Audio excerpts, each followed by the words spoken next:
mesmo jeito que a nossa vida, sabe?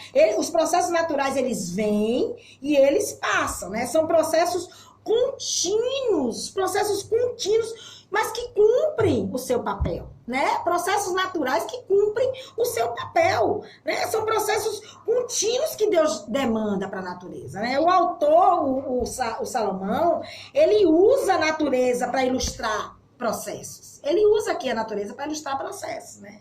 A formação das nuvens, ele fala aqui, quando ele fala do vento, fala das nuvens, no versículo 3 ele fala, se as nuvens estiverem cheias de chuva, elas se esvaziam sobre a terra. Se uma árvore cai em direção ao sul, ao norte, no lugar que ela cair, ela ficará. Ele usa a natureza para explicar processos, né? Para fazer uma comparação com a nossa vida, é uma ilustração. As nuvens, a formação das nuvens é um processo contínuo. E não para. As nuvens se formam continuamente, assim como as chuvas, né? As nuvens se formam, as chuvas caem, as chuvas molham a terra, as chuvas alagam a terra, mas as chuvas evaporam e voltam para o céu. As chuvas evaporam e voltam. Então, é um processo contínuo. Por que esse processo não para? Porque a natureza, querido.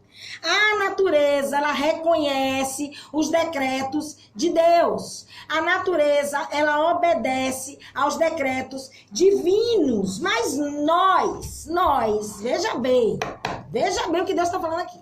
Nós que fomos feitos, né? A imagem e semelhança, que somos a criatura que Deus formou, para que fosse imagem e semelhança desse Deus aí, a gente não faz isso.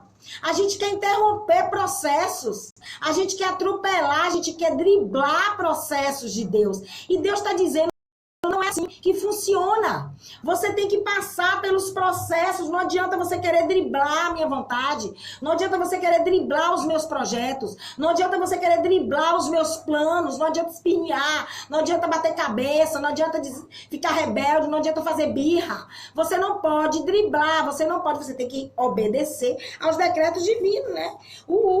Se você abrir lá em Jeremias, lá no capítulo 8 de Jeremias, o próprio Deus, ele fala sobre isso. O próprio Deus, ele torna a pegar a natureza para comparar a natureza conosco. Ele diz assim, ó, até a cegonha no céu, até a tartaruga, né, que é lenta, né, ela respeita a lentidão dela. A tartaruga, ela não tenta se apressar, até porque a natureza dela não permite, né, Nene? A natureza da tartaruga não permite que ela corra. Ela é lenta por natureza. Ele usa aqui na minha King James, fala sobre a tartaruga. Tem umas versões lá que não citam a tal da tartaruga, mas a King James cita, né? Então assim, as cegonhas no céu, as tartarugas, as andorinhas, todos eles conhecem os tempos determinados, conhecem seus tempos, e eles obedecem à voz de Deus. Mas nós não. Ele fala isso lá com Jeremias.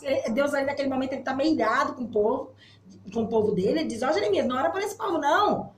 Ele já tinha dito a Jeremias lá no capítulo 7, não ora mais por esse povo. Porque esse povo não adianta, eu estou falando, eu estou dizendo, eu estou cutucando, eu estou despertando, eu estou alertando. Mas eles continuam fazendo erro, continuam fazendo do jeito deles. Esse povo aí, Jeremias, eles atentam cada um para o seu próprio caminho. Eles atentam cada um para o seu próprio entendimento.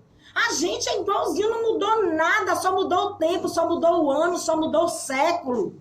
Mas a gente continua do mesmo jeito, agindo da mesma forma que o povo de Deus da antiguidade agia. Nós não obedecemos a Deus, mas a natureza, que não é racional. Um pássaro que não pensa, que não é racional, ele obedece. Ele ouve a voz de Deus, Deninho. Ele não fica batendo cabeça igual pica-pau, né? Que fica ali batendo cabeça na madeira. A gente age como pica-pau. Você não é pica-pau não, meu filho. Você não é pica-pau não, você é criatura formada para ser imagem e semelhança desse Deus. Você não pode estar batendo cabeça com Deus, não. Tá dando testa a Deus, como o povo fala aí. A gente fica o tempo todo brigando com Deus. Deus está dizendo, é por aqui, você vai por outro caminho. Deus está dizendo, o tempo aqui acabou e você está ali teimando. Deus está dizendo, não é mais o tempo e você está teimando. Pelo amor de Deus. A gente tem que aprender a obedecer e a gente tem que aprender a obedecer com a natureza. natureza, né? É bom que a gente aprenda a obedecer. Já que você não tem nenhum exemplo físico humano na sua frente, se você não conseguiu achar nenhum exemplo para você imitar, se não tem nenhum Paulo do seu lado para você se espelhar, se espelhe nos pássaros, se espelhe na natureza. Mas você não pode ficar parado, ficar inerte, não toma decisão, não obedece a Deus, não faz nada. Não faz nada.